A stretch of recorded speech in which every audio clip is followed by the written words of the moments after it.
Hello, everybody, and welcome back to the Higher Levels with Shay show. I am your host, Shay Gill, and I am so excited about the show that we are about to have today. So, before we get into the show, I want to just take this time to introduce you all to a very special guest that we have backstage in our studio. Now, our special guest, her name is Natalie Murphy, and she is she's an award-winning author, and four of her books are Distinguished Author Guild Awards. So I want to read to you all this bio of Miss Natalie, and then we're going to bring her up. So Miss Natalie is a self-publishing coach and unapologetic romance junkie. We all know with romance, we all need it.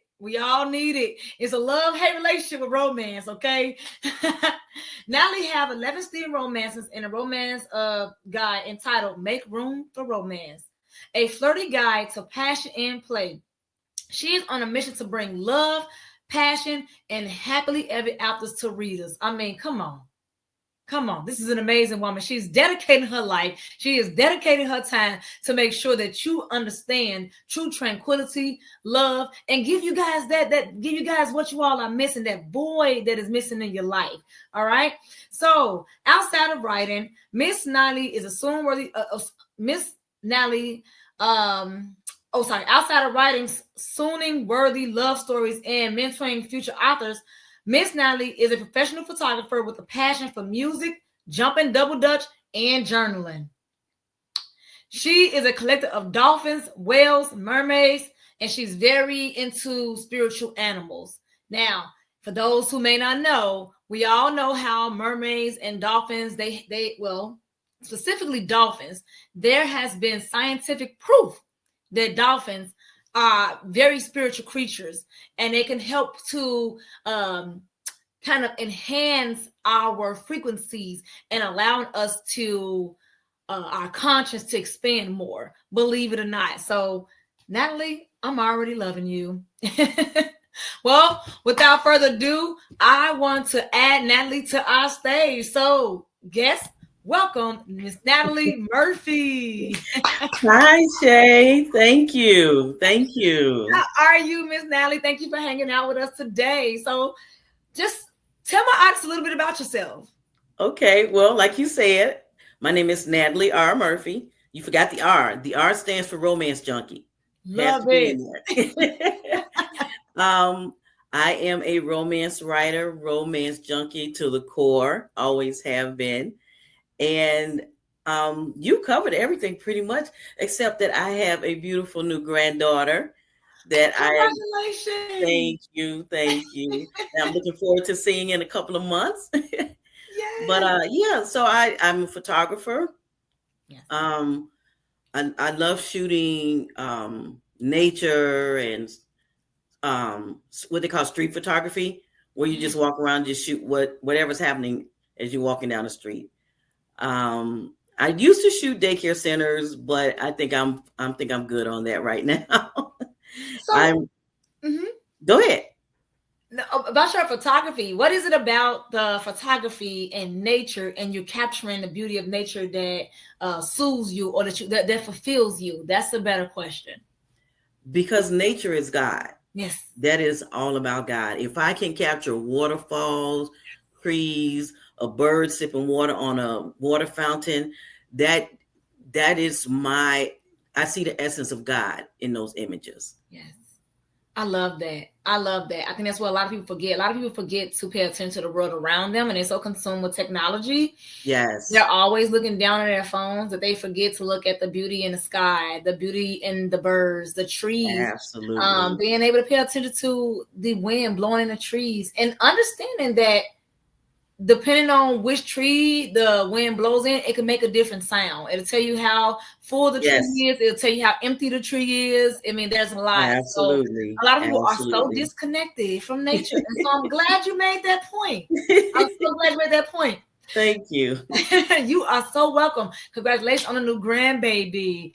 Thank you. Let's get into your book. You are a self-proclaimed romance junkie. Yes, ma'am. Tell me a little bit about, let's go in the past. Tell Okay. me a little bit about a time in your life where you felt like you lacked romance, and what was the turning point for you or the pivotal moment that made you say, this is what's missing in the market and I want to fill that void? Just if you just look at the world around us, Mm-hmm. because even as a child, I was that kid that wanted everybody to just be happy and love on each other, and be all hug. I want to see a friend and hug your friends and things. And so when I would see dissension or division, it was like that bothered me. I did not like that. And so I really, when people were saying years ago, making fun of Rodney King because he said, "Why can't we all just get along?" That was my thought as a child. Why can't we all just get along? I didn't see a problem with that. But getting older, I realized that that's not going to happen because there is evil in the world. So being a romance writer, that's my way of injecting love into the world, whether it's fictional or true. I like the fact that my books give people an opportunity to step away from the craziness that's happening in the world right now. It gives them a chance to see a happily ever after if they're having one of those moments where it's like, I just can't take anymore. I'm just stressed. So yeah, so that's been my thing, just to inject love in the world any way possible. I love that. I love that. That speaks volume about your spirit. It speaks volumes about Thank who you. you are as an individual. A lot of people are selfish, and not a lot are selfless, and not think about. Not a lot of people think about humanity, and Yeah. we've lost morals and values in this society. Yes, we We've have. lost respect for one another in this society, and we've lost what was most important. We've lost what is valuable about the human race in Yes, this society. And absolutely. so to just have someone like you to be on my platform it's beautiful, and Thank you. I'm enjoying your spirit already. I'm enjoying this conversation already, Miss Natalie. Thank you. No problem. So your first romance book, because Mhm. again, you wanted to interject love into society, right? But what was it? I want to talk about your very first book, and I want to know, what was it about that particular type of love that you wanted to interject into society? Like, why wasn't it like mother daughter's love? What makes it different from peer to peer love, like just loving on your neighbors, or that godly love? You specifically went to romance. So what was it about your first book? What was it that was transpiring in your life that you said, this is the kind of love that I want people to feel when they're reading this book? So that's it right there. That is the kind of love I wanted people to feel, because I have a lot of single friends who are looking to be in relationships. So Mm-hmm. that touched me. And so the other thing is the other love that you're talking about. The book is romance, Mm-hmm. but there is mother daughter love in that book. There's sister love. There's friendship love. So because you can't have just a romantic love, we Mm-hmm. love on very different levels. Each person in our lives, we love on a different level. So those you will see in all of my books. If nothing else, after romance, there's going to be friendships. There's going to be family. Perfect. So what was your first book? My first book is called Then Came You. And Okay, that I one, like that title. I love that title. Please thank tell me you. more. I have to tell you, my husband actually gave me the title I love because that I title. was struggling. Then Can You. I like that title. then, Please elaborate then came more. you. Yes, then came you. So that's about two sisters, Shannon and Zanaya. Yes. It starts off with Shannon. Shannon has her heart broke, has just had her heart broken, and she's not trying to be in a relationship. But then comes Jabari. So Jabari manages to correct. What's the word I'm trying to say? He's very charismatic, so he manages to get to her, and they have their relationship. But as with all relationships, things happen. Yes. So his past comes up, and they have to deal with his past.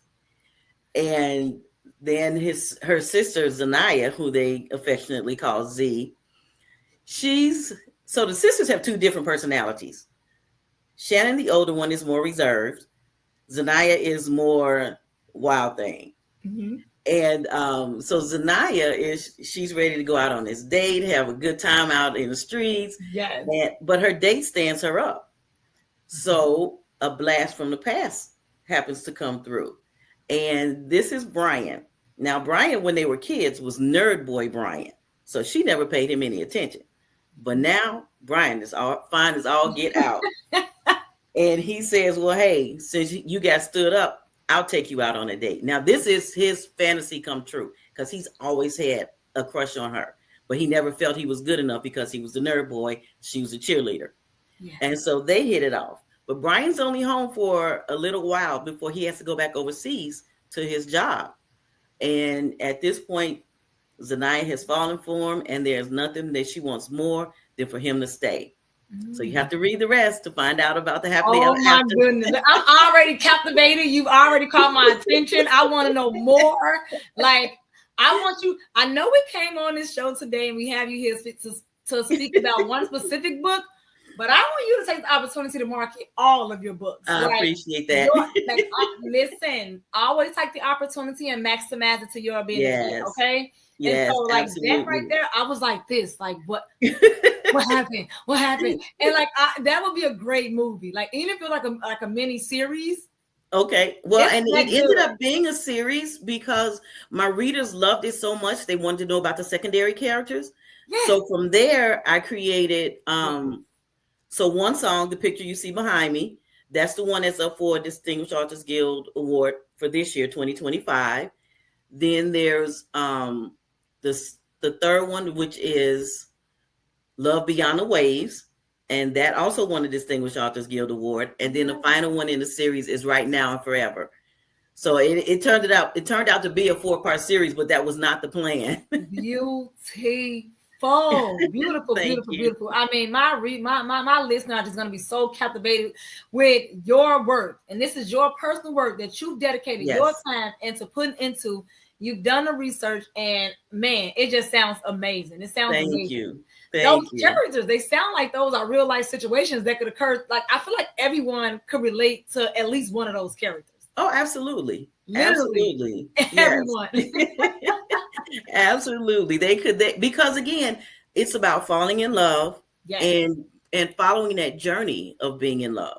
And it's not always smooth. It's messy. It's hard. It's amazing. It's wonderful. But we're all searching for that happily ever after. So speaking about the ups and downs of love, could you give my listeners one example of a great example of what love should look like and a bad example of what it felt like and how to overcome that bad love or the bad reception? So what love should look like is different. It's hard to pinpoint that because it's different for everybody because we're all different and we're all looking for different things in the relationship. So that part is hard. But what it should do is it should make you feel happy. It should bring you joy. I won't say complete you because we're all complete people as individuals, but it should add to who you are. Yeah. A bad relationship is just the opposite. If you're not happy, if you're not feeling it, if you're more miserable than feeling joy and feeling loved and appreciated, that is definitely not a good romance. Definitely not. Mm-hmm. You know, I definitely agree with what you're saying because I feel like everyone is different and they love to be loved different ways. And we have our 5 or 6 different love languages. And so everyone express their loves differently. Right. For me, I would say just a blanket statement. Love should look like peace. It should look like a safe environment. Absolutely. It should look like it should feel like a calm neurovascular system. Like you shouldn't always be on guard. Absolutely. You shouldn't always like you're walking on pins and needles. You should feel like everyone in your circle who loves you, you can be your genuine, authentic self around them. 100%. Love should feel like compromise. Love should feel like understanding. Love should feel like even though you understand, I see you putting in an effort to make sure that you don't harm me in any way possible, that you're intentional about being careful with my heart, You're intentional about being careful with my feelings. You're intentional about being careful with my spirit and not to break it. I'm gonna need you to write a romance novel. No, you got all of that right there. No, I mean, because you know what it is.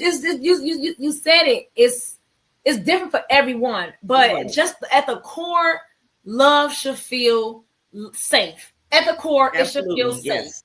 Absolutely. And anything outside of safe is your body's defense mechanism, and it should be an alarm. So if you feel unsafe, if you feel uneasy, or if you feel like you have to defend yourself around certain family members, certain friends, co-workers, love, or spouse, then that should be a red flag to you. Absolutely. So for the person who does feel unsafe in their romance or unsafe in their love, what advice would you give them? Or what could you give us an example of maybe one of your characters in your book who may have experienced the wrong love?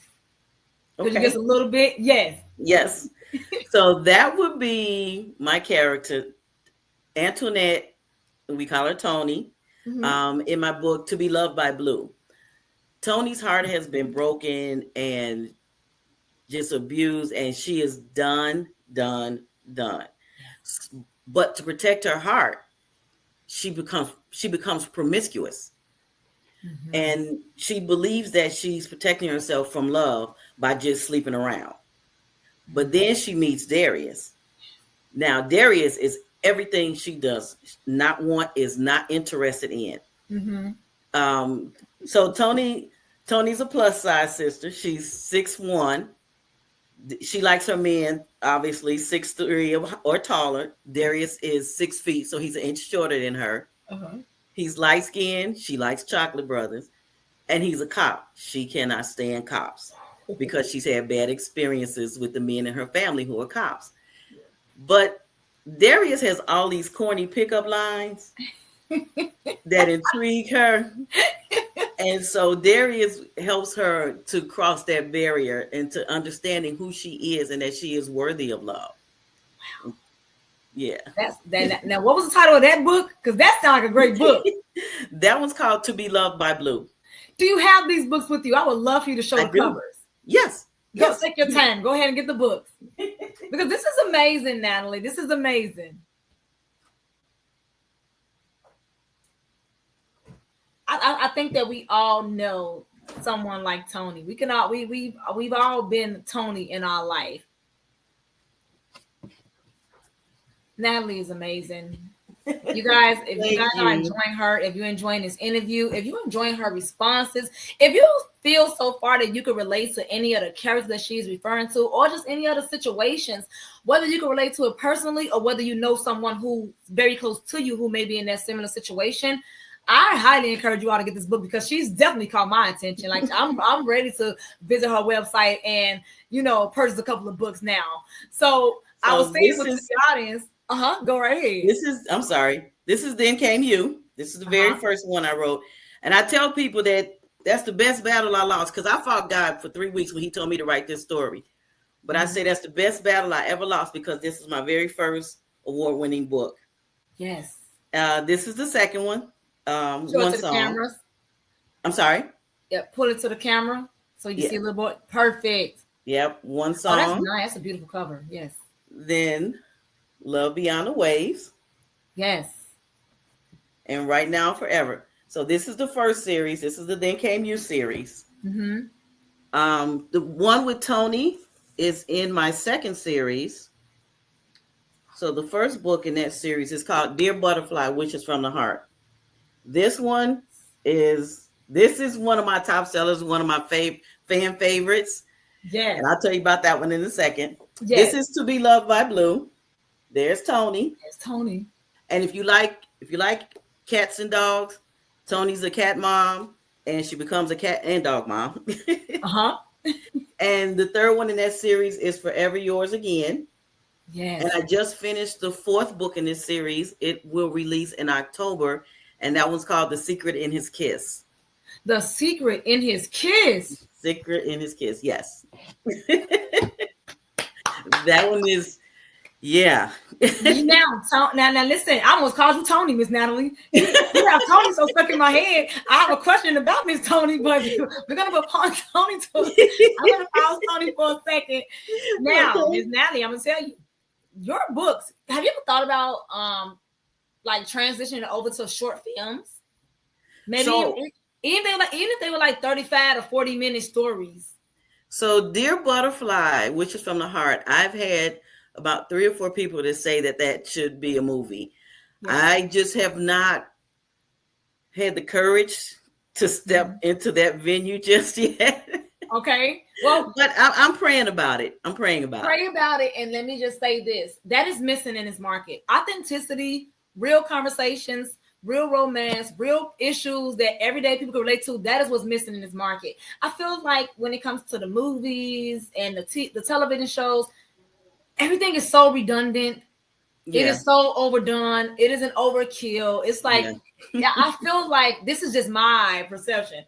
I feel like in Hollywood or the powers that be that's in the media, they have like 6 specific genres that they're being safe with, or 6 specific concepts that they're being safe with because they know this is what people are going to want to watch or see. And so they're being very careful. And so they're like, okay, we're going to do this, we're going to do this. And it's like, okay, you guys, we're older now. You know, same movies for the past 20 years, same television shows for the past 20, 30 years. The reason why it's so captivating to me is it's like, finally, something genuine, something real, something that we need to see on television and not it being overly, like you've seen some of those movies where it's like it feels like it's gonna be a right movie, but then they do like the overkill with the the cursing scenes, or they do the overkill with the hypersexual, like it's like just sex everywhere. Yeah. And I love everyone, but let's just be honest. It's like it's sex everywhere. It's like homosexuality everywhere. It's literally everything everywhere. And it's just like, can we get to the storyline? Like what right. Like I don't even know this character's date of birth, but I can tell you every person you just slept with in the past 20 minutes on this show. It's like, you know what I mean? Yeah, absolutely. It's an overkill. If we get the point, we got it. We love everybody. It's an overkill. Whereas yours, it takes us back to that Sex in the City kind of a vibe. You know what I mean? Okay. Mm-hmm. Where it's taking me back to where there's real storylines, real characters going through real issues, and they're trying to overcome them. And some may have successes, some may have tribulations. We don't know. So we have to get the book. That's right. But now, I have a question about Tony. Okay. Because Tony, we all know a Tony. We've all been Tony before. And I can be transparent and say I have been Tony in a sense where I thought I had a type when I closed off of everyone else in my life who didn't fit my box. Mm-hmm. He had to be this. He had to be that. He had to be this. And this was earlier, way before I met my husband. I love him. Been with him 12 years. Oh, congratulations. Thank you. But I had a type, you know. Mm-hmm. And when I met him, he was not my type. And I was like, no, very handsome guy, but he looked so young to me. I wanted him more of a kind of a, you know, I like the more mature look. And he looked young, like extremely young. I was like, no, you're too young for me. He's like, wait a minute, but I'm older than you. I'm like, yeah, but you look younger than me. Like, and he was only old about a few months. We're the same year. But I was like, no. And I gave him a chance. And here we are 12 years later. So with Tony, I feel like everyone, without giving it away, we don't know what happened between Tony and the cop. And obviously you have to read the book. But how could you relate to Tony, or what would you say you have gone through in your life that you were able to see yourself in Tony, your character? I think Tony is one of the few characters I don't really see myself in. Okay. So no, I take that back. The one thing I do see in Tony is she has an uncle that's a cop. My favorite uncle was a cop. Mm-hmm. So you didn't have a type. You didn't cut off. You didn't have a type growing up. Like he had to be 6 feet, had to be dark skinned. No. So now I had a tendency to lean towards more light skinned brothers, but I dated both. So I mean, got it. It just seems that I dated more. And actually, my husband that I married is light skinned, but I also I dated several dark skinned guys too. So I I guess I had a type, but I didn't really. That wasn't really my focus. Yes, yes. Okay, perfect. I completely understand. Well, So I have something interesting to tell you about please To Be do. Loved by Blue. Uh-huh. So look, I want to show you it again. So I'm going to show you Tony, show you Darius. That's the cop, Darius. Yes. So my husband and I were out getting dinner, and we were leaving the restaurant. And he says, "Babe, look, there's Darius." I was like, and I looked over, and this cop looked like my character. Now let me see Darius. Let me see the picture again. And there was a cop that looked just like that. Looked like that. Wow. I was blown away. So my husband was like, "You should go say something." Well, I don't go around approaching people like that. So I was like, I'm not gonna bother that man. And he was like, "Well, I'll say something." So my husband went in and told him. And I showed him the book after we started talking, and I showed him the picture, and he was like, "Will you look at that?" He even thought it looked like him. He said he even got a sleeve like me. I don't know if you can see it on here, but wow. he has tattoos on up his arms. And this cop had the same thing. It was so weird. Now the photographer in me just totally went away because I didn't even think to take his picture.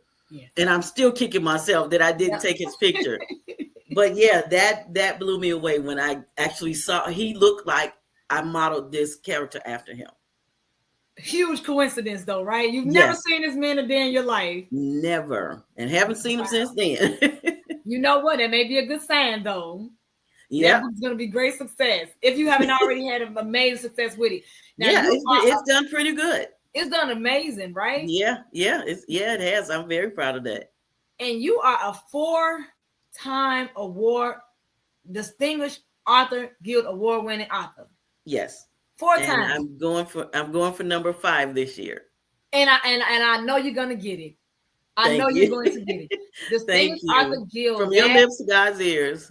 Gina, what she did will open up those doors for authors of our community. Absolutely. It's just selfless. It is outstanding. It is phenomenal. Yes. And I applaud anyone who could step outside of themselves and to walk in their purpose to open up doors for others who they either have never met, never had any intentions of meeting, but something in their hearts just says, do this for the masses. And so that is amazing. So with your 4 wins, tell me about your most memorable moment when you won the award. What was that like for you? Which book was it and how was that experience?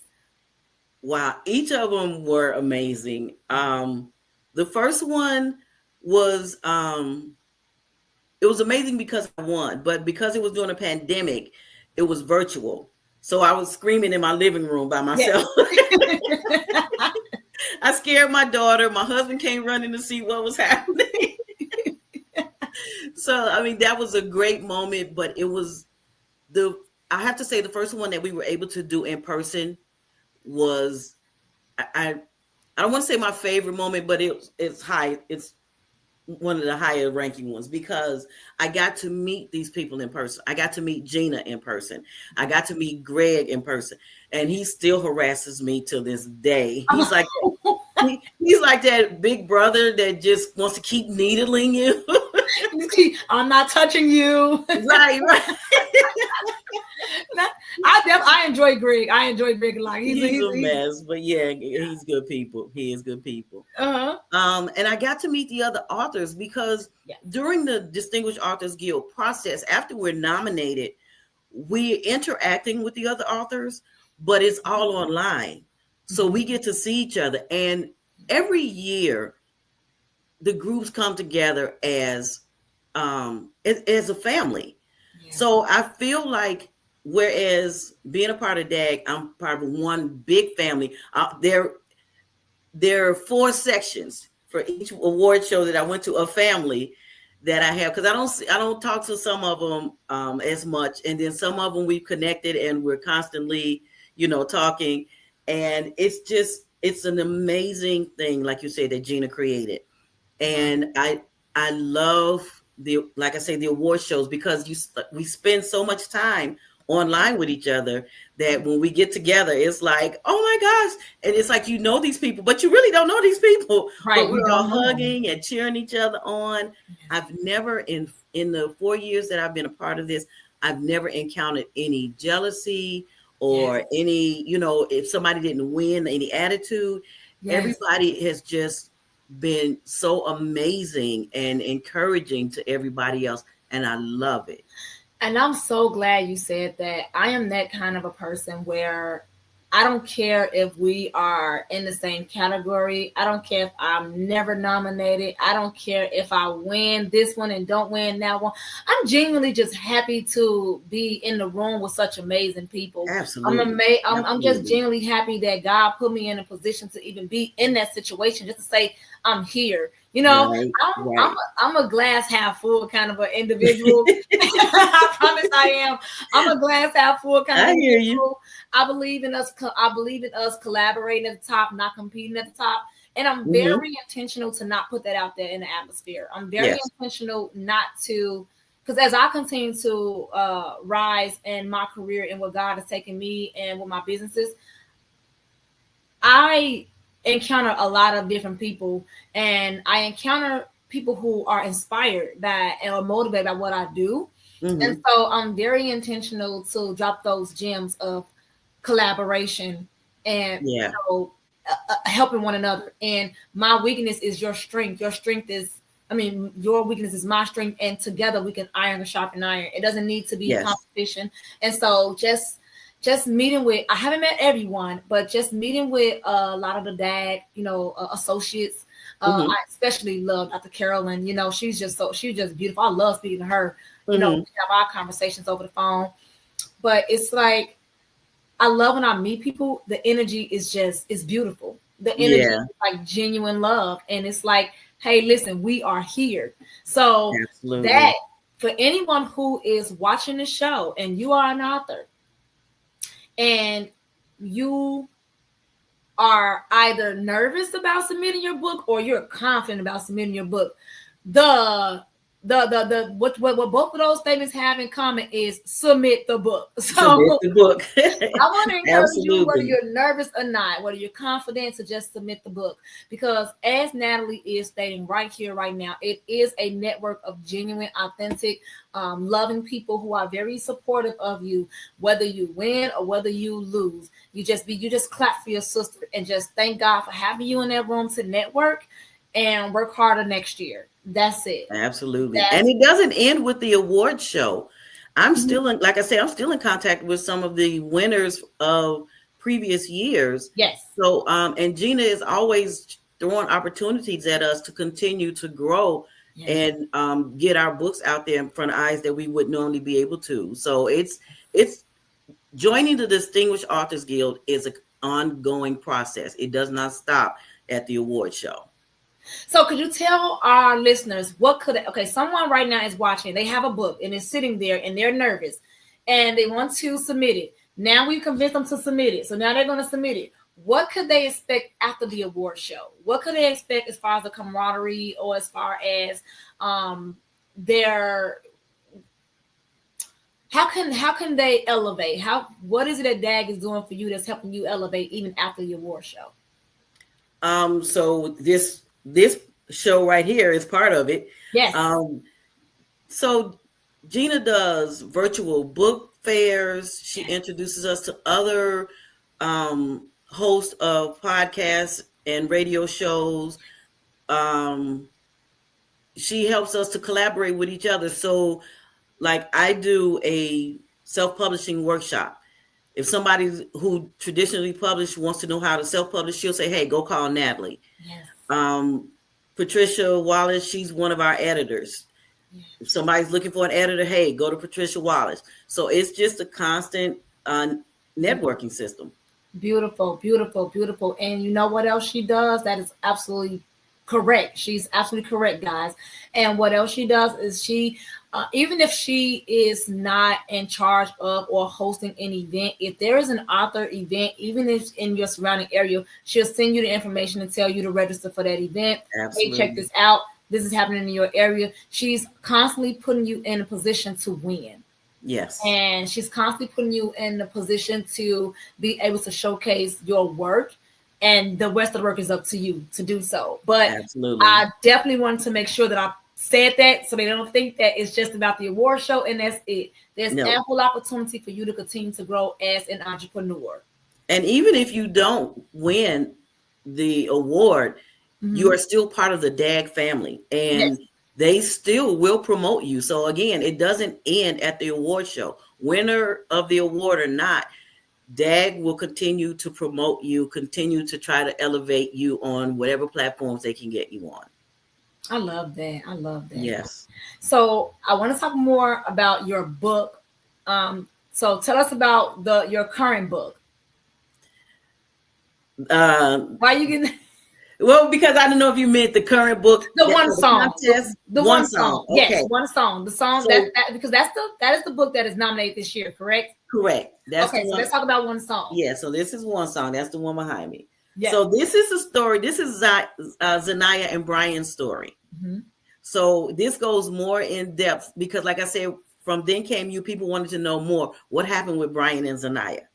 So this is their story. Brian and Zanaya love to step. If you're from Chicago, you know about being a stepper. Yes. Brian and Zanaya love stepping. They burn up the steppers' floors everywhere they go. But they have a couple of problems. One, Brian has a cousin who's always had a thing for Zanaya. And he's jealous. He can't seem to break them up. So he gets Brian's ex-girlfriend, who's less than scrupulous, involved. And so they set this thing up to break them up. His cousin is under the delusion that if they break them up, that he can have Zanaya and Brian can go back to his ex-girlfriend. And so they set up a scheme to break them up, and Brian and Zanaya end up breaking up. But they've been entered into this steppers contest for all this money, and they decide that they will go ahead with the contest anyway. And Brian's comment to Zanaya is, well, we can get through it. It's only one song anyway. So you have to read the rest to find out what happens with that one song. I love that. I absolutely love that. What advice would you, no, not even advice. What difference do you see in relationships when it comes to the difference of the generation? Like today's generations in dating life, how is it different? Your face just sounded out. Can I plead the fifth? Your face was like, I just want to plead the fifth.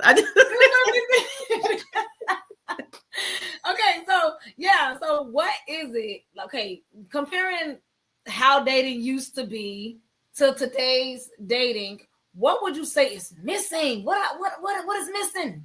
Wow. Why is it that relationships aren't lasting long? Why is it that marriages aren't lasting long?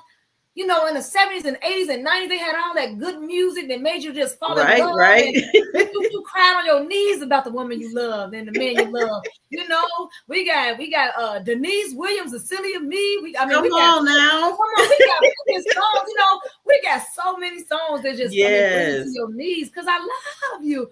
And then today, it's just like, what do you think is? What are we missing? What happened? What changed? One of the biggest keys is loyalty. Mm-hmm. Everybody, the thought process now is, I'm going to do me. Mm-hmm. Well, if you're doing you, that means you're not considering anybody else. So where's your loyalty? Mm-hmm. And now another thing I think is privacy.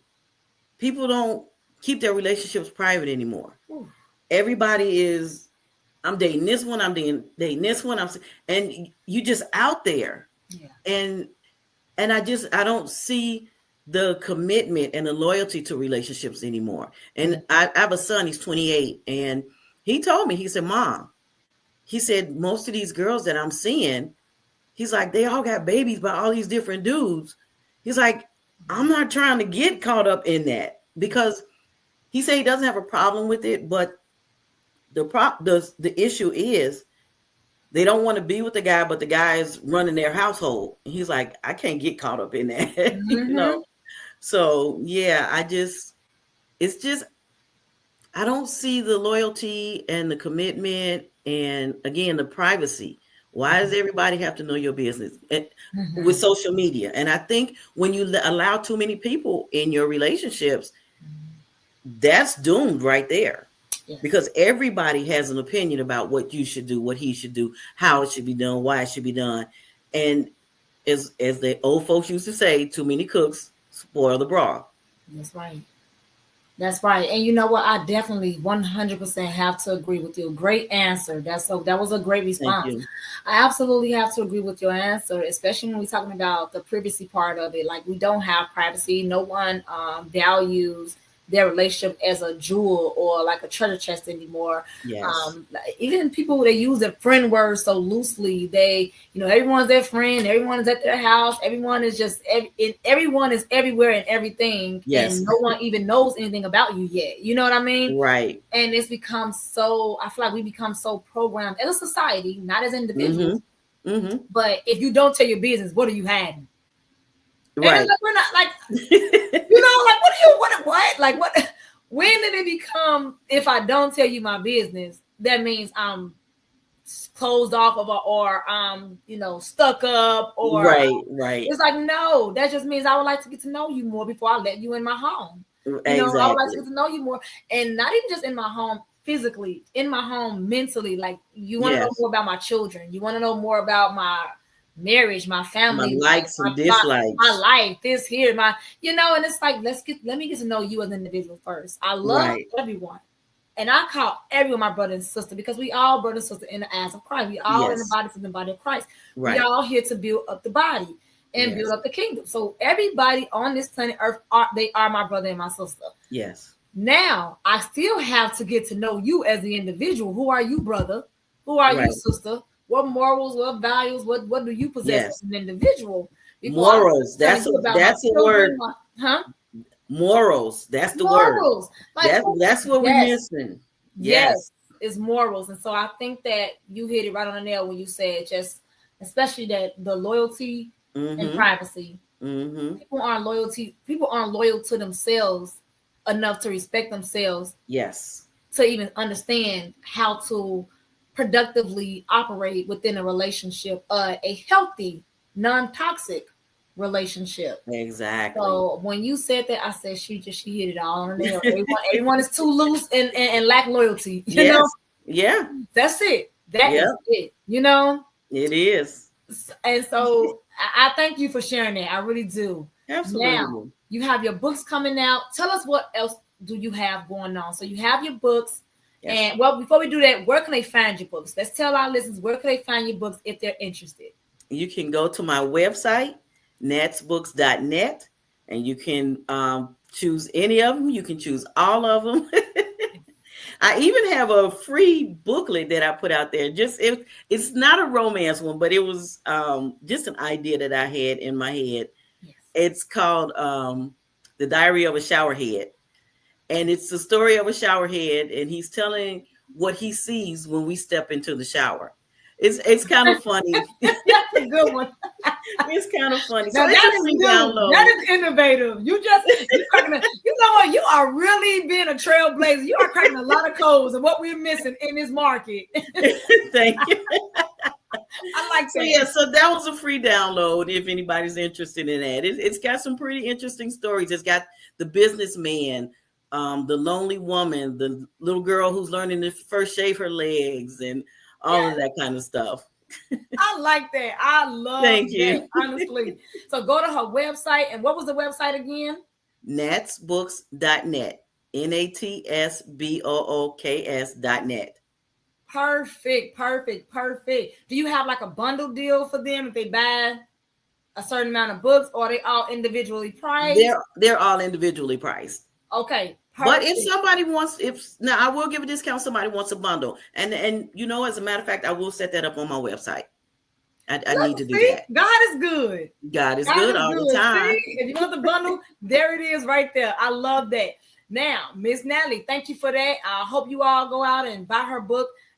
Take the opportunity to read the back covers of her book, and just even if you could only just purchase one for now. Find the one that best suits you, that piques your interest the most, and then you always have time to go back and purchase the other books. But just go be supportive and just go try them out at least once. I do have another question for you. Sure. So you spoke about God. I heard you mention God and your spirituality. And so I know that God played a very powerful role in your life. Could you tell me what is it that God has done for you along this entire journey from the moment you started to today? Can you tell me about your walk with God? Wow. Yeah, he has definitely been there from start to finish. I mean, he's always been there with me. And so when I was laying in bed when he first told me to write this story, and I was like, nope. And I gave him every reason why I couldn't do it. I didn't know anything about publishing. And I've always written. I wrote short stories and poetry, but I never really wrote a novel. And I was like, I don't know anything about writing a novel. That's a whole lot of words. I told him, I said, now you want me to take what's in my head, put it on paper, and make sure that people out there can read it, get the image that I'm trying to convey. I'm like, I'm not going to do all of that. Yeah. And, he just sat back. And every morning for 3 weeks, I would wake up. This story just kept coming to me, just like nonstop. And I wasn't even trying. I really was not trying. And I was like, okay, you won't let me let this go. So I got up one morning and I said, okay, Lord, if this is you, I'm going to need you to help me write this because I don't type either. So I sat down in front of my computer and I started typing. And this story, again, it just flowed. And in 3 months, I was done. 3 months? 3 months, I was done. And like you say about being scared, whoever you are that's afraid, take me as your perfect example. If you go to my website, you'll see me holding my first literary award. And underneath the caption says, if scared were a person. Because I was terrified. And my girlfriend said, Nat, I let her read it because she's an avid reader. She said, Nat, you got to do something with this. And I was like, I let my mom and my sister read it. And because it does have what I call passion scenes, I wanted to get my mom's take on it. And she was like, no, she said, that's all in the context of love. She said, it's very tastefully done.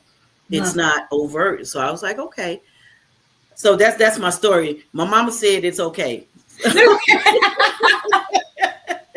God gave it and mama approved. That's right. So I went with it, and I know it's God because there's no way I could have done all of this on my own. And so from that, I was like, okay, God didn't give me all this information to keep to myself. So because I self-published, and I had to research how to self-publish. I had to research that versus traditional publishing because I didn't know any of that. So I created a self-publishing workshop called From Pen to Publish, The Road to Self-Publishing, where I teach writers how to become self-published authors. And to date, I have 4 authors who have followed the process and are self-published authors. 2 are Distinguished Authors Guild winners. Amen. I'm very proud of them, Patricia Wallace and Shayna Jenkins. Amen. And so I just know that it's God because I could not have done all of this on my own by myself. I'm not that smart. So you heard God speak to you. Yes. As many of you all who are listening to this interview, you are hearing God speak clearly to you and you're ignoring his call.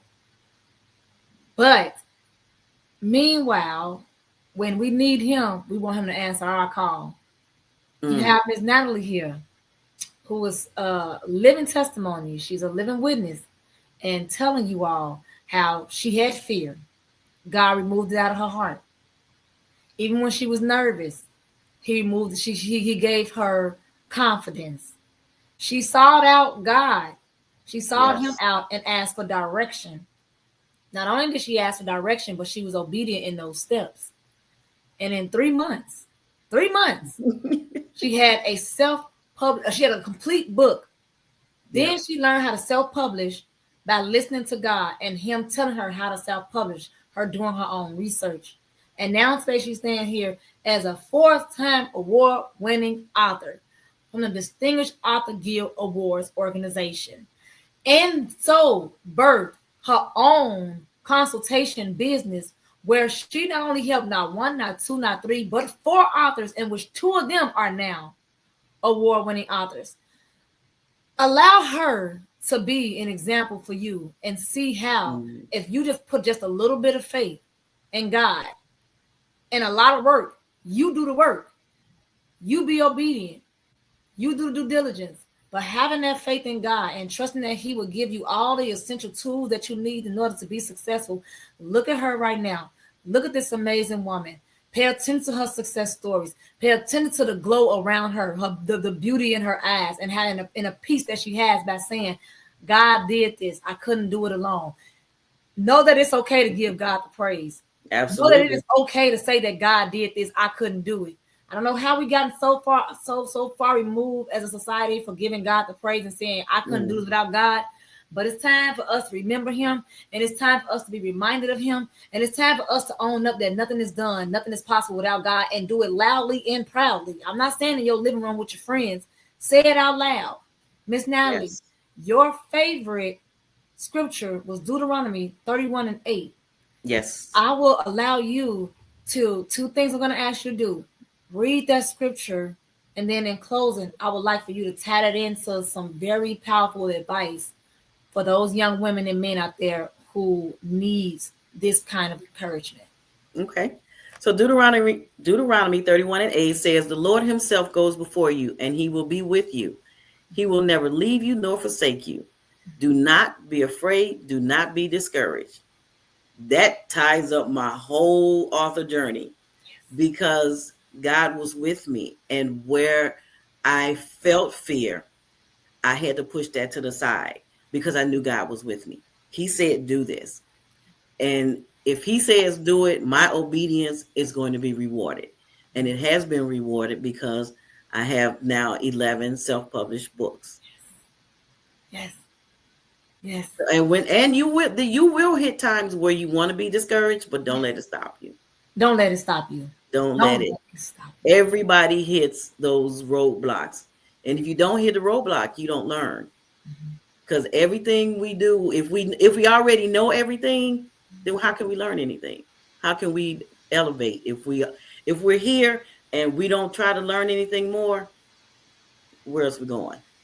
So don't be discouraged when you hit those roadblocks. Take it as a learning experience. Well, Miss Natalie, I want to say it was such a joy having you on the show. You are such a breath of fresh air to me. I thoroughly enjoyed you. Please. I enjoyed myself as well. I hope you enjoyed the show. I did. Fingers are crossed for you to win your award. I cannot wait to see you in November. Genuinely. I absolutely, guys, will be checking out her website. I am not here lying to you. I will be checking out her website because, listen, I want to know about Tony. Like, Tony caught my attention. I need to know what happened with Tony and his cop. Like, so, I am thoroughly happy to have you on my show as my guest. Thank you. Again, I want you to tell my listeners where they can find your book and then where they can find you on your social media platforms. Okay. So you can find my books on netsbooks.net, and that's my website. You can also find me on Facebook at Make Room for Romance. That's my Facebook page where you'll find anything that has to do with love and romance, whether it's funny, advice, seriousness, whatever is there. And you can also find me on TikTok and Instagram at Natalie R. Murphy _author. I love that. And listen, we're doing a lot more interviews like this. So if you all enjoyed this interview, if you enjoyed Natalie, be sure to check out this interview at Higher Levels with Shay. It'll be posted on my YouTube channel at Higher Levels with Shay. You can find it on Kingdom Purpose Television at Higher Levels with Shay. And I'm going to figure out how to get this on Rejoice 102 Gospel Station. That is where I am on radio Mondays from 10 a.m. to 11:30 a.m. So, Ms. Natalie, if I can get this interview on there to play, on one of my segments, I absolutely would. If not, then I have to have you on. I have to invite you back on to the studio so I can have you on a radio station right there on 102.3 Rejoice. All right. So catch this on Kingdom Purpose Television, Kingdom Purpose Radio. Download the app and on my YouTube channel at Higher Levels with Shay. God bless you. God bless you. God bless you. And I wish you nothing but bless you as well. Thank you. Same to you. Thank you. Bye, Miss Natalie. Bye-bye. Thanks for having me. You as well. Thank you. Oh, that was amazing. Miss Natalie is just a breath of fresh air. She was a joy. And I think for me, I want you all to write in the comments how you enjoyed the interview. What all did you gain from watching the interview? What lessons, what blessings, just positivity. Pour into the comments what if you were inspired or what you've gained from watching Miss Natalie on this show. I want to thank you all for tuning in to my show, Higher Levels with Shay. Be sure to check me out on TikTok as well, where I go over medical moments, where I go over ministry minutes, and we do Bible study. So check me out on TikTok at Higher Levels with Shay, on my social media platforms at Higher Levels with Shay, and on Kingdom Purpose Television, where I air Monday through Friday from 12 p.m. to 2 p.m., and then on Mondays on the radio from 10 a.m. to 11:30 a.m.